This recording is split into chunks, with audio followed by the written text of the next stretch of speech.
தமிழக அமைச்சரவையில் மூன்றாவது முறையாக மாற்றம் செய்யப்பட உள்ளதாக தகவல் வெளியாகி இருக்கிறது. முதலமைச்சர் மு.க.ஸ்டாலின் வரும் 27ஆம் தேதி அமெரிக்கா இருப்பதை ஒட்டி அமைச்சரவையில் 3 புதிய அமைச்சர்கள் இடம்பெறுவார்கள் என்றும் ஒரு மூத்த அமைச்சர் மற்றும் 2 புதுமுகங்கள் இந்த அமைச்சரவை மாற்றத்தில் இடம்பெறலாம் என எதிர்பார்க்கப்படுகிறது. இன்று மாலை ராஜ்பவனில் 3 புதிய அமைச்சர்களுக்கான பதவியேற்பு நிகழ்ச்சி, அமைச்சரவை மாற்றங்கள் இருக்கும் என்ற தகவல், உறுதியான தகவல் தற்போது வெளியாகி இருக்கிறது.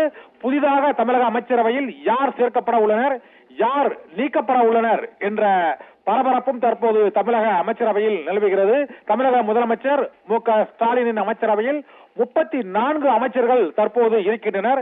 இதில் ஏற்கனவே நிதியமைச்சராக இருந்த பிடிஆர் பழனிவேல் தியாகராஜன் மற்றும் தங்கம் தென்னரசு ஆகியோருக்கிடையான இலாக்காக்கள் மாற்றப்பட்டு இப்போது நிதியமைச்சராக தங்கம் தென்னரசு தொடர்கிறார். பிடிஆர் பழனிவேல் ராஜன் தகவல் தொழில்நுட்பத்துறை அமைச்சராக தொடர்ந்து கொண்டிருக்கிறார். இந்த சூழ்நிலையில் புதிதாக முன்னாள் அமைச்சராக இருந்த செந்தில் பாலாஜியின் மின்சாரத்துறையையும் இப்போது தங்கம் தென்னரசு பார்த்துக் கொண்டிருப்பதால் மின்சாரத்துறைக்கு, மதுவிலக்கு, ஆயத்தீர்வைத்துறை ஆகியவற்றுக்கு புதிய அமைச்சர் நியமிக்கப்படலாம் என எதிர்பார்க்கப்படுகிறது. ஒரு மூத்த அமைச்சர் நீக்கப்படுவதாகவும் தகவல் வெளியாகி இருக்கிறது.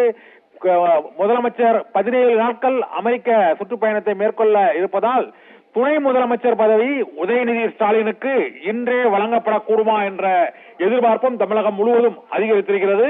3 புதிய அமைச்சர்கள், துணை முதலமைச்சர் என அந்த இலாக்கா, இது தவிர இலாக்கா மாற்றங்களும் இருக்கக்கூடும் என எதிர்பார்க்கப்படுகிறது. தமிழக அமைச்சரவையில் 3வது முறையாக புதிய மாற்றங்கள், புதிய அமைச்சர்கள், 2 அமைச்சர்கள் புதிதாக இடம்பெற இருக்கிறார்கள், 1 அமைச்சர்கள் நீக்கப்பட இருக்கிறார்கள் என்ற தகவல் இப்போது வெளியாகி இருக்கிறது.